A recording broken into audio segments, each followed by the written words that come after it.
Hello there, welcome to Trading Day. I'm Andrew Bell. Let's get to those big stories we're bringing you from our newsroom.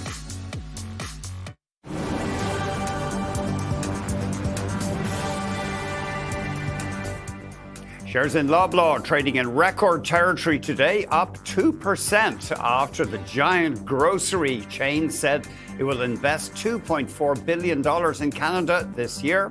The plan includes new Shoppers Drug Mart stores and discount grocery banners such as No Frills, and construction continues at the company's automated distribution centre in Caledon, Ontario. Loblaw says the spending will create 9,000 new jobs and is part of a broader 5-year investment plan. The European Union says it will suspend the ratification process for its trade deal with the US and is seeking clarity from the White House on its new tariff program. That comes after the Supreme Court blocked some of US President Donald Trump's trade agenda last week. Trump then said he'll raise global tariffs to 15%. The European Commission says the US needs to honor its tariff deal with the EU, adding that sudden, unpredictable levies disrupt markets and supply chains. Shares in Arcellx are surging. Gilead Sciences is buying the biotech firm in a deal valued at about $7.8 billion US. Gilead will pay $115 per share in cash, plus a potential additional payment tied to future sales. This strengthens Gilead's cancer pipeline, adding a cell therapy for multiple myeloma. Gilead has been looking to diversify beyond its core antiviral medicines. TSX slipping from Friday's record high close, but gold stocks have been surging once again in tandem with higher bullion. And let's have a look at the US market. It is down slightly today. There wasn't much of a reaction Friday to President Trump's tariff setback, but you can see stocks selling off a bit today. So, as mentioned, the US President Donald Trump pressing ahead with his tariff war, announcing new 15% global trade rallies to replace the ones struck down by the US Supreme Court. This has added confusion to the outlook for global trade. We're joined by Michael Zinn, Managing Director and Senior Portfolio Manager at UBS. Michael, thanks very much indeed for joining us. Michael, I think there's a school of thought that the market has become hardened to tariffs and they're not such a big deal. What would your take be on that?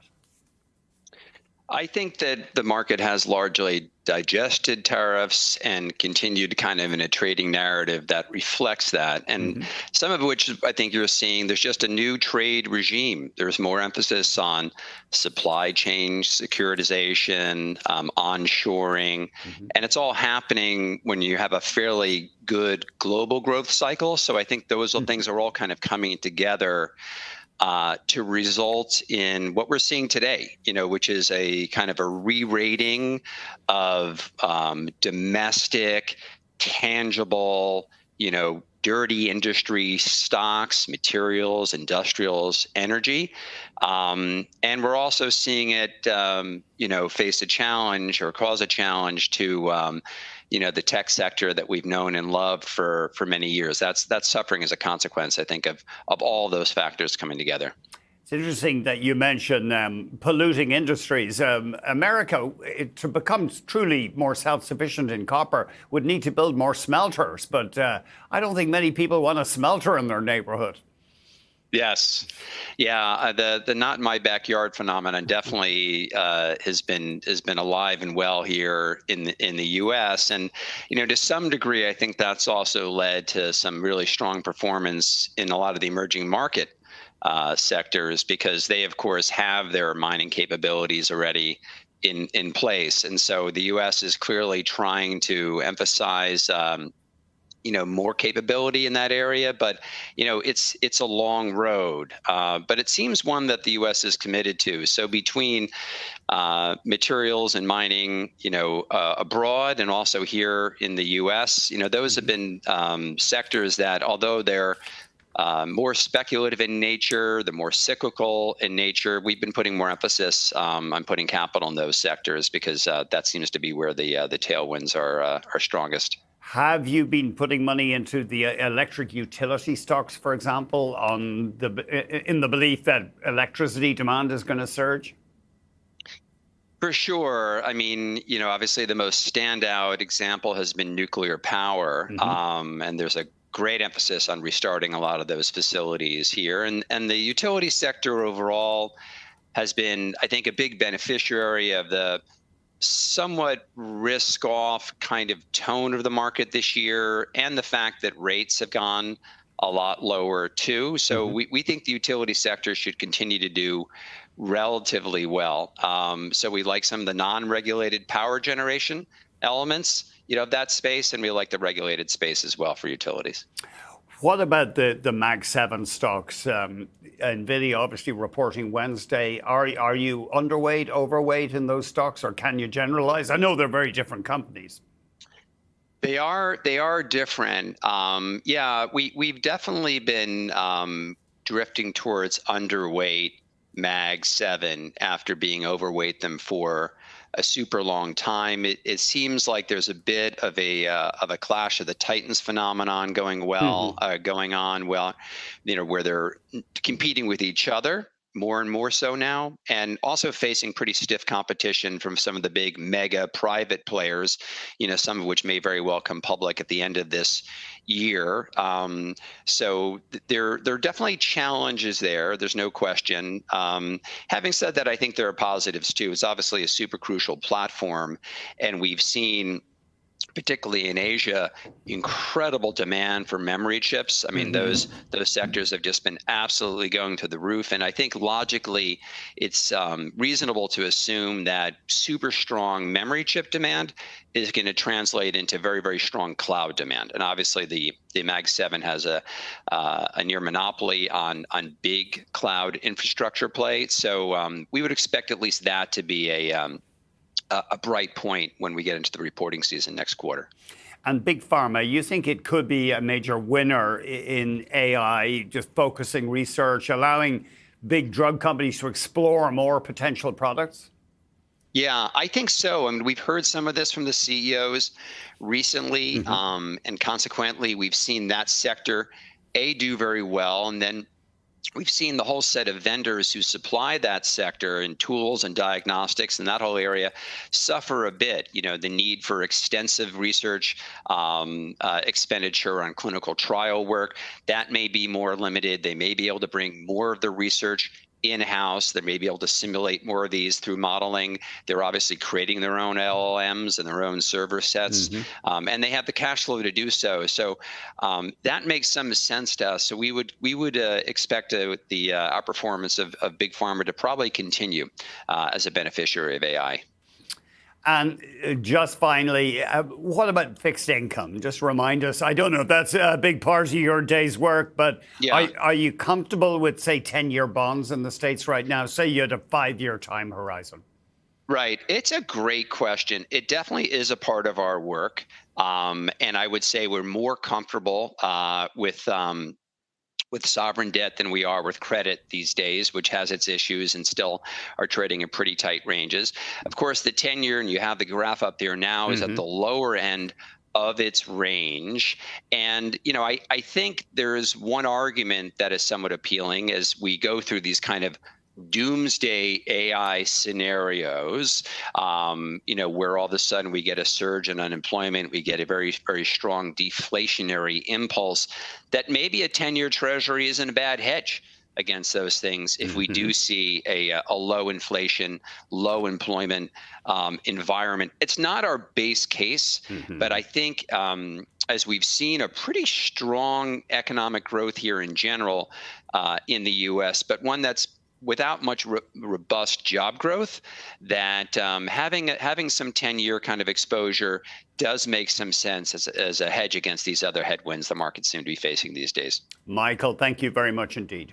I'm Michael Zinn, Managing Director and Senior Portfolio Manager at UBS. Up next, Canadian electricity generator Emera did see a slip in fourth quarter profit, but it was a 19% jump in full-year adjusted earnings. And for the first time, annual adjusted net profit topped $1 billion. We'll hear from the CEO next.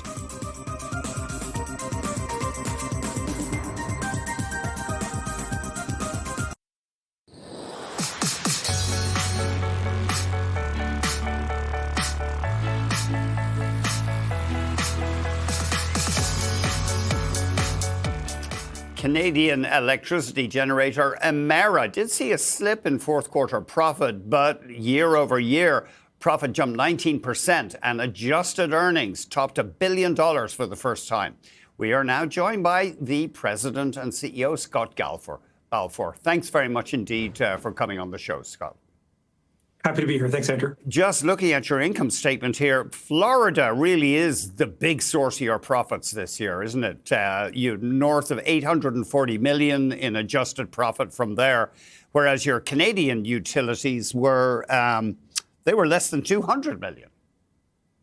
Yeah, that's right, Andrew. And, as you said in your lead, 2025 was a record year for us with our adjusted earnings per share up by 19%. And the real driver for that is our businesses in Florida, which now represents about 72% of Emera's earnings today, and is really the driving force behind our growth in 2025 and our forward-looking growth as well, including most of our capital deployment. And gas is it's not a rounding error. It was almost $300 million in earnings last year. Where are your gas assets? Yeah, so currently we have two gas utilities, one in the state of New Mexico, which we're actually in the process of selling, awaiting a final regulatory decision there that we expect sometime any day now in terms of a recommendation on the closing of that transaction, which we expect to happen before the end of the second quarter. And then in Florida. So in Florida, we actually have two businesses, Tampa Electric, serving electric customers in the greater Tampa area, which represents about almost 60% of Emera today. And then the other is Peoples Gas, which serves about half of the gas-connected customers in the state of Florida today and is one of the fastest growing utilities in the country. So your stock trading near record highs right now. It's had a great run. Your profit per share jumped last year, was almost $3.50 a share, up from just under $3 in the previous year. But there was a decline in the fourth quarter. Why was your profit down in the latest 3 months, Scott? Yeah, largely as a utility, we're fortunate that we have pretty good insight and foresight into our earnings profile. It's one of the things as a sort of a company that owns a number of regulated utilities is providing stable and predictable earnings and cash flow to deliver value to shareholders. But we do get at times impacted by weather. And so in the fourth quarter of 2025, we had sort of more temperate weather, particularly in Florida, that just meant our earnings for the quarter were a little bit lower. But of course, as you highlighted, for the full year, our results were very, very strong. Is Florida seeing much in the way of construction for data centers? I was wondering, does that point to bigger demand for you? Yeah, it's a really good question, Andrew, and certainly data centers are a big part of the story for electric utilities today in the United States. Florida has not been front and center in that discussion, but it is increasingly happening now. We are in a number of advanced discussions with a number of large load type customers, data center type customers, and we're quite optimistic that we'll see some traction with that this year in 2026. I'm just wondering, because Florida's hot, does that make it less attractive to locate a data center? You might have extra cooling costs? Yeah, you're picking up on a good theme. However, electricity costs in Florida are also lower than in many places, and the reliability of the electric system in Florida is actually very, very strong. In fact, leading the nation in many respects. And of course, it's hot in other places that has a lot of data center activity going on, including Louisiana and Texas. So Florida's not unique in that way, but it does have a lot of things to offer an advantage. And one of the most important, of course, is there's capacity. There's generation and energy capacity to be able to serve these customers, and that's certainly why we're seeing some interest with some potential customers at Tampa Electric. Yeah, that's a bit of a sore topic, apparently, in many parts of the U.S. People blaming data centers for pushing up electricity prices. Yeah, and it's interesting because yes, that's true in some regions, but in the regions that we operate are mostly integrated markets where as a utility we're not just responsible for the transmission and the distribution of the energy to customers, but also the generation, which means we have the planning cycle for all of it to make sure that we have enough energy for all of our customers.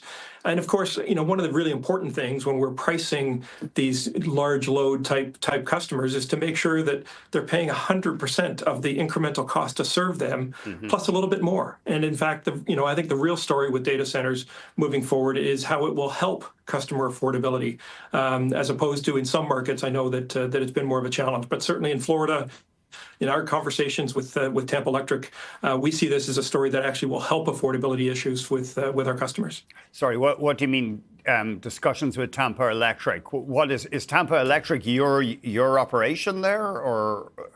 That's right. Tampa Electric is our largest business today, almost 60% of Emera today, and they're in a number of conversations with prospective data center type clients. So if you were to put in new gas-fired capacity, it must be a bit exasperating, though, or is it frustrating trying to get contractors and equipment? There's such a building rush in America. Is it hard to even get them on the phone? Yeah, well, I think one of the challenges that everyone is working through is long supply chains for major key equipment like gas generators and transformers, which is why we've shared that we're actually already in a queue for two large gas turbines, GE turbines that we expect to be delivered in the next couple of years in order to serve the growing needs that we've got generally for all of our clients, including prospective data center type clients. So yes, it's a challenge that everybody's working through, and maintaining trusting relationships with the contractor community, with the major equipment suppliers is certainly part of what has us excited about the prospect for us in Tampa in particular around serving some of these new large loads. Sorry, we're tight for time, but your dividend yield just over 4%. Can you remind us, what is your policy on the dividend? Do you try to increase it every year? Yeah, in fact, we've increased our dividend for the last 19 years in a row. And our guidance to investors is we will look to continue to increase the dividend each year in the range of at least 1% to 2%. 1 to 2, so not massive growth. And you declare, is it usually in the fall that you raise the dividend, or? That's exactly right. Okay, yeah, we usually make that declaration in the fall. Of course, that's a board influenced decision, but that timing usually in the fall. Thank you very much, Scott. As ever, great talking to you. Yeah, you as well. Thank you, Andrew. Scott Balfour, President and CEO at Emera. Coming up, how does the tourism industry hold up as America pulls inward and violence in Mexico escalates? We'll be right back.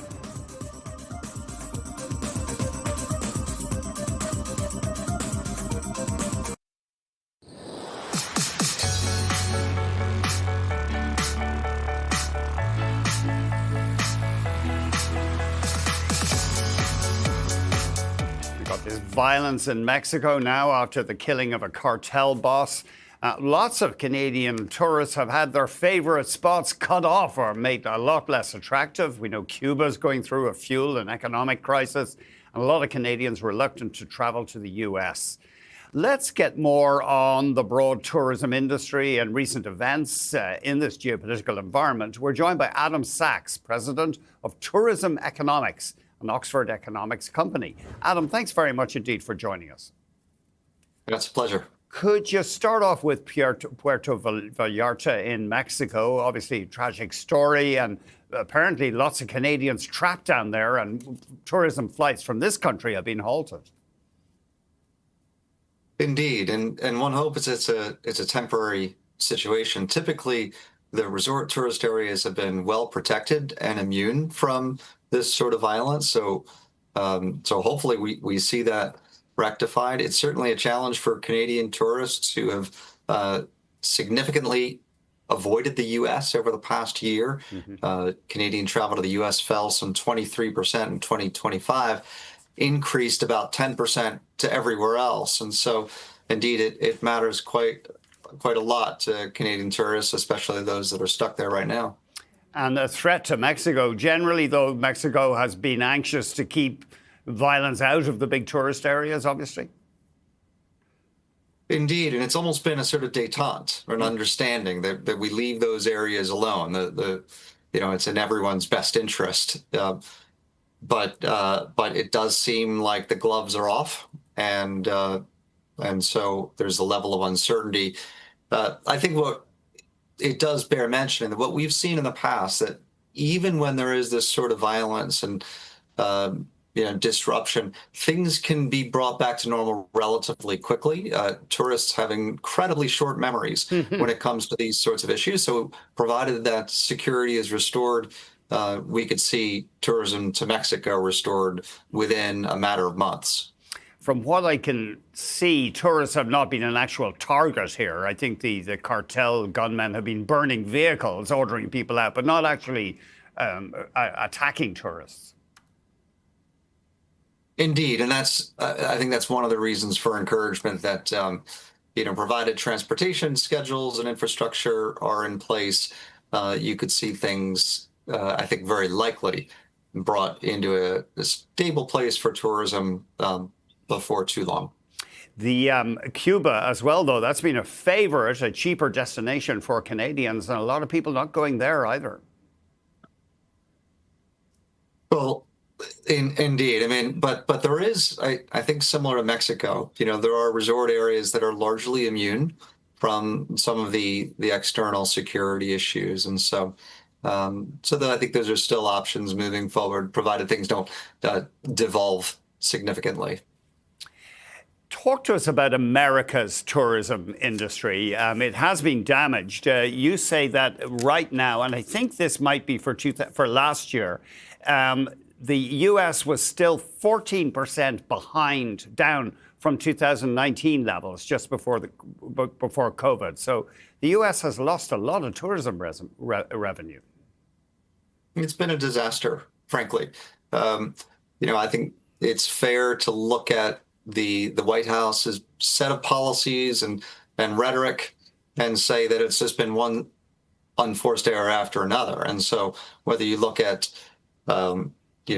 visa fees, the defunding of Brand USA that markets the U.S., travel bans from certain countries, concerns about immigration, not to mention geopolitical tensions that have been, largely the effect of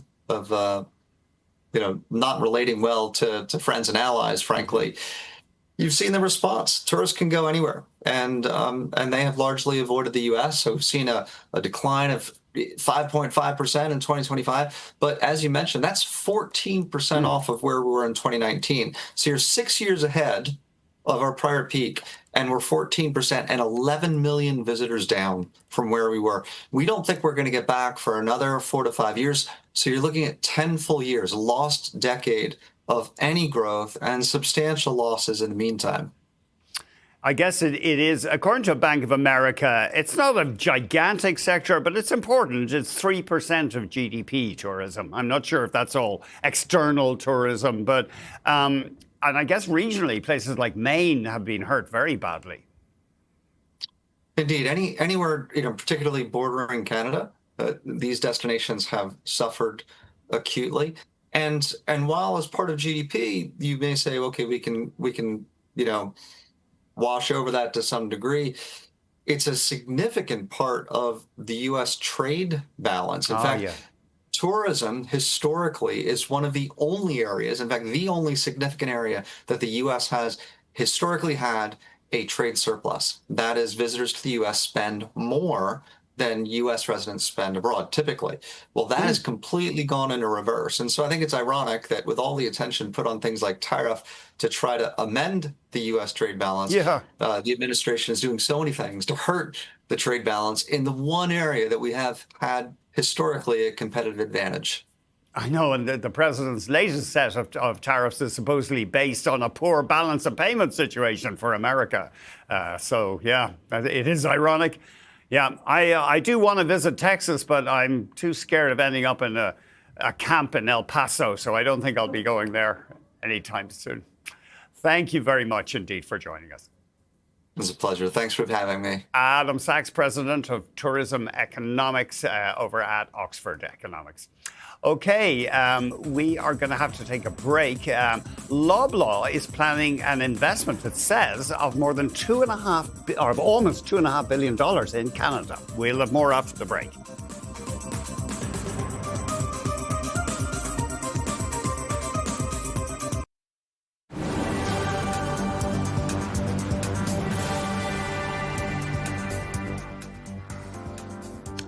And there's a look at Emera stock. Remember, trading near record highs. The company did announce a drop in profit in its latest quarter, but there was a surge year over year of profit, 19%, and adjusted net income topping $1 billion for the first time. But they did miss estimates in the latest quarter. We just heard, of course, from the CEO, Scott Balfour, and you can see that at bnnbloomberg.ca. Okay, Domino's Pizza edging higher today, but the stock has suffered in the past year.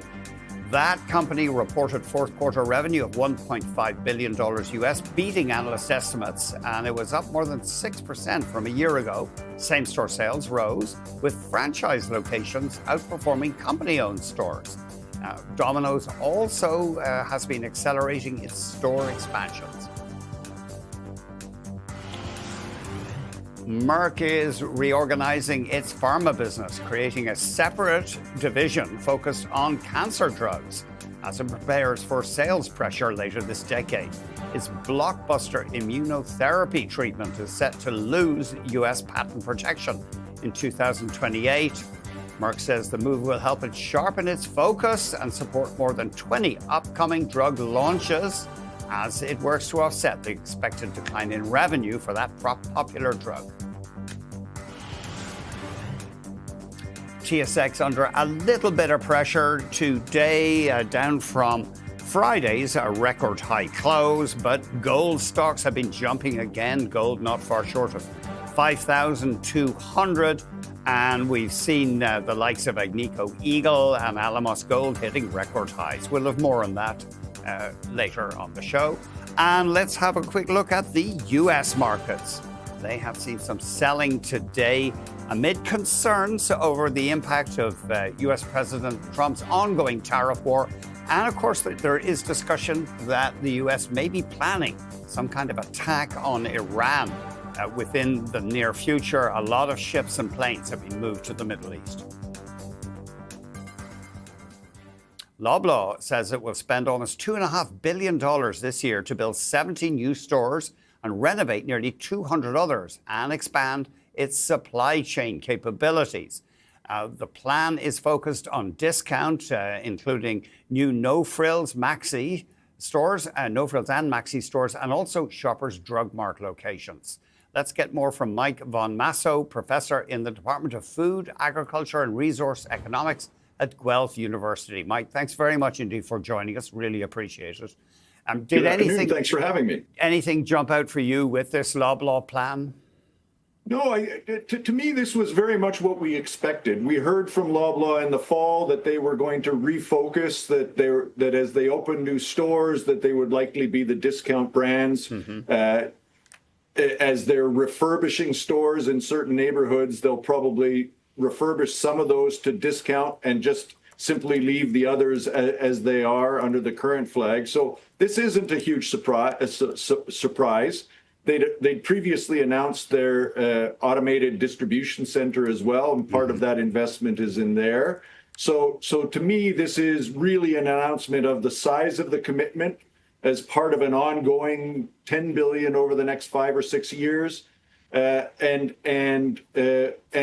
going in a direction that we very much expected them to go. You know, we see a growth in pharmacy with pharmacists allowed to do more things, an aging population, that's not a surprise.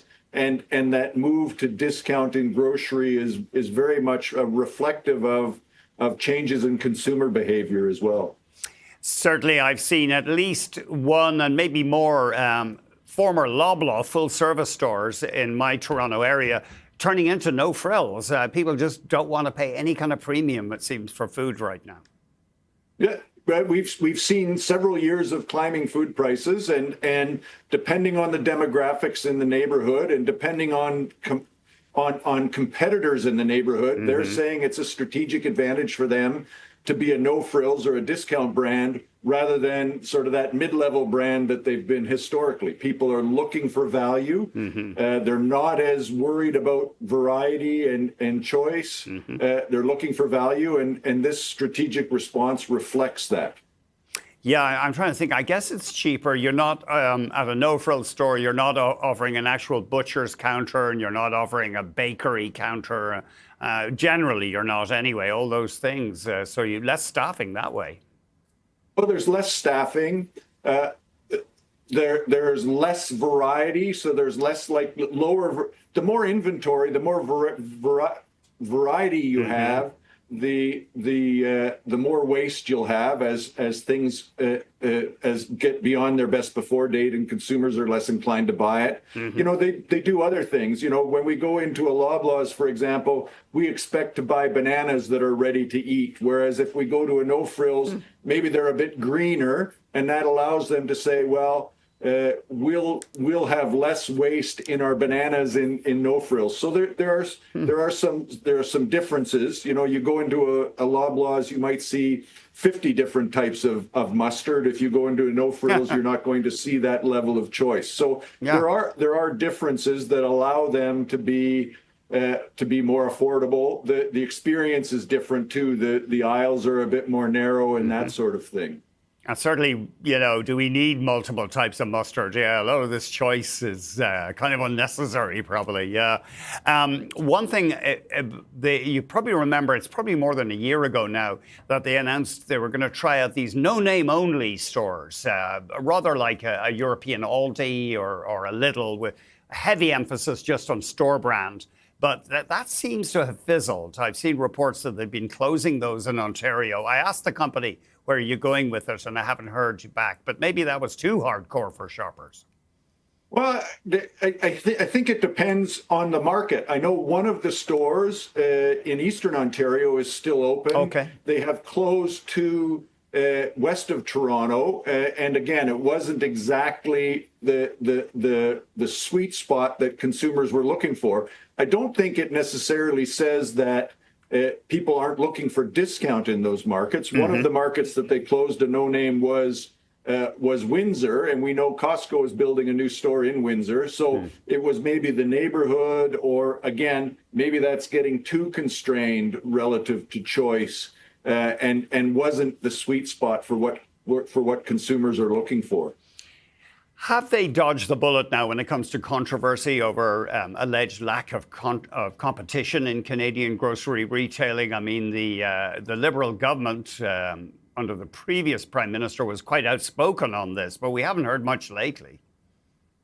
Well, I think there's growing recognition that the grocers are not contributing significantly to food price inflation. If you look at their margins, the growth has been relatively small. The absolute value of profits is going up because of the value is going up. And so as we're getting more into this, we know that most of these are supply related issues. There are still people banging away at the grocers. I saw something from the Ontario NDP saying stuff about excessive profits, but I think Canadians are sort of starting to listen and say these aren't costs going up across the board. These are specific things that are going up in price, and there's a good reason that we can understand. Did the grocers contribute to it? Maybe a little bit, but not significantly. And so these things are going to bubble up occasionally as we get food price inflation numbers. But I think that as the largest grocer in Canada, Loblaws is always going to have the target on its back relative to charges of concentration. One last thing. Have you done any work, you or your colleagues, on self-service checkouts? Because apparently the restaurant industry is finding that people order more when they feel they're not being watched. They order those extra fries or whatever. But consumer behavior in the grocery store, I know it has been linked to higher levels of theft. Well, yeah, we do know there are higher levels of theft, and we've seen some stores actually put very much more theft prevention in as prices have gone up. We've seen stores with gates and much more and security guards. I'm not sure about whether we see bigger shopping carts with self-checkout. I would actually probably guess anecdotally that the average cart is a little smaller if you go through self-checkout, and people with a really full cart will still go through the cashier. And I think the dynamic in a restaurant is a little bit different.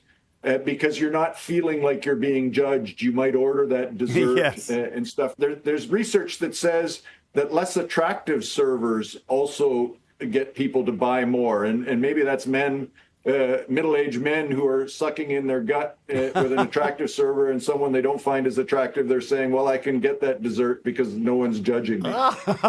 Okay, I like that. Mike, thanks very much. Mike von Masso, a professor in the Department of Food, Agriculture and Resource Economics at Guelph University. Men, our folly never ends. You are watching Trading Day on BNN Bloomberg. We'll be right back.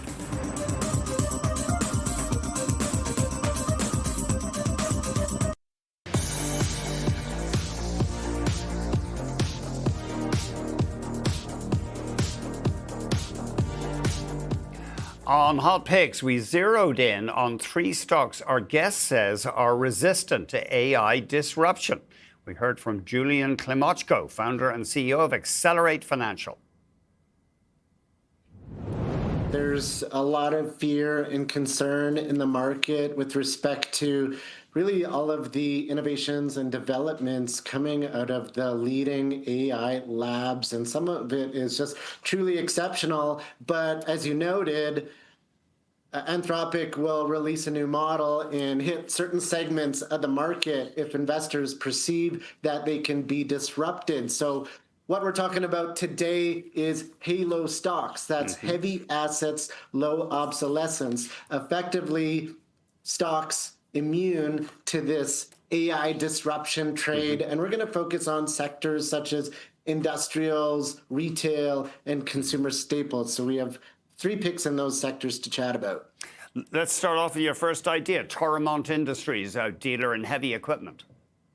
Yeah, so Toromont Industries, TIH on the TSX, is a major Canadian industrial and equipment services company. So they serve segments of the market like construction, mining, infrastructure, refrigeration, and they're the largest authorized dealer of Caterpillar equipment. So this heavy machinery, not only do they sell it, but they also rent it and service it. So they really benefit from government infrastructure spending, electrification, broader economic growth. And fundamentally, it's a high quality business, return on capital north of 23%, recently beat quarterly expectations. They have rising earnings estimates, positive share price momentum, and get this, a 35-year track record of rising dividends. So what's not to like? Not going to be affected by AI, no disruption, but perhaps some benefit.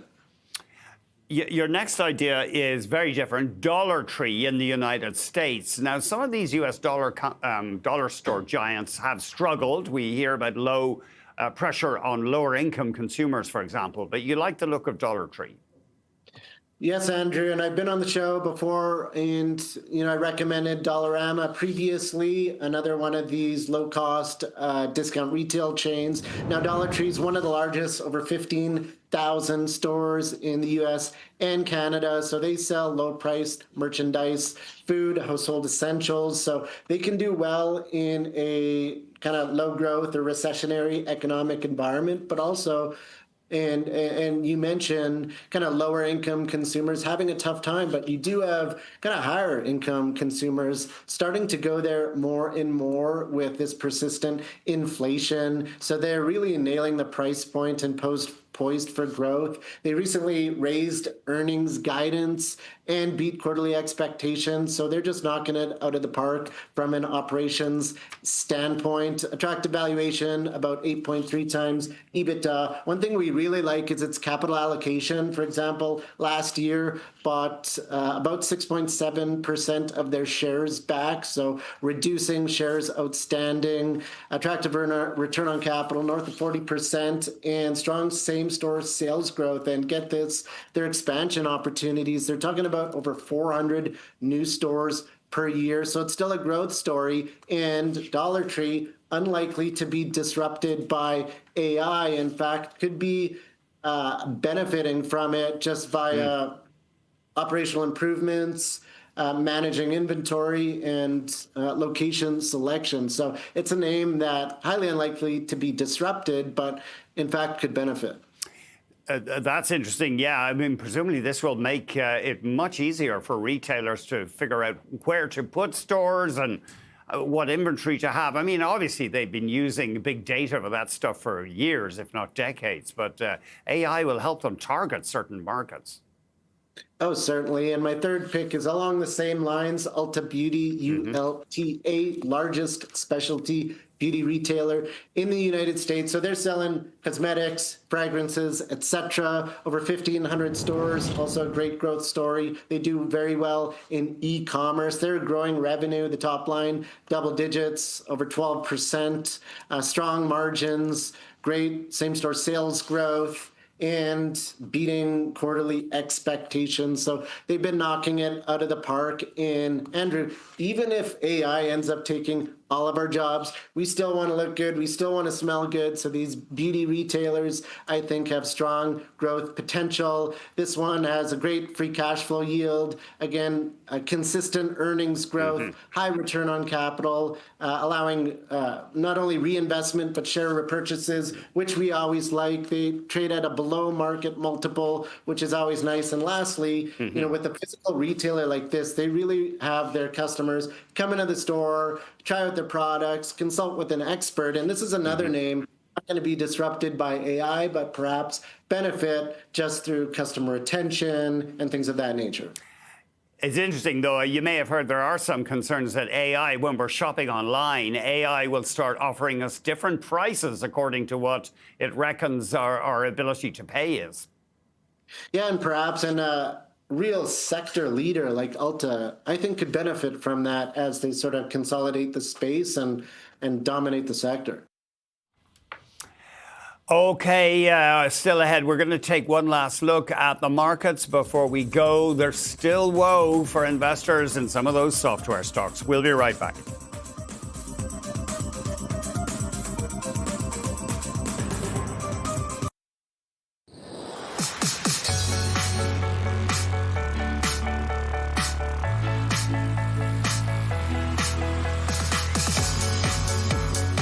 Okay, let's have a quick look at the markets before we go. And I want to remind you, Know Your Options is back. Tune in every second Wednesday at 3 p.m. Eastern to get all of your options trading questions answered by Chris Tom of Moat Financial. We'd like to hear from you right now. We get great questions from the audience. Know Your Options at bnnbloomberg.ca, and that's this Wednesday.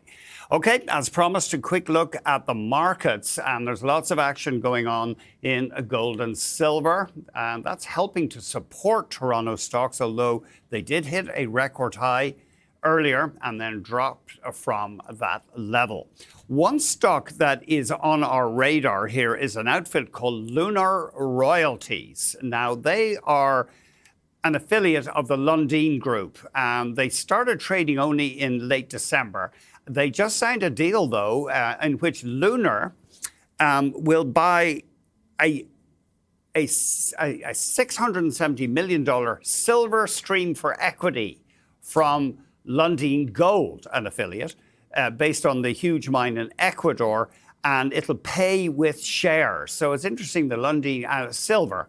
So silver, often in the hands of a general gold miner, is not valued highly by investors, but people may well pay for it more in the hands of Lunar Royalties. We'll follow up on that on commodities when we can. quick look at some of these software stocks, and there's still gold stocks hitting record highs, like Agnico Eagle, Alamos, but no joy now for CGI, another multi-year low, and Thomson Reuters. Both of those down. Kind of ran out of time there. Thanks for watching Trading Day.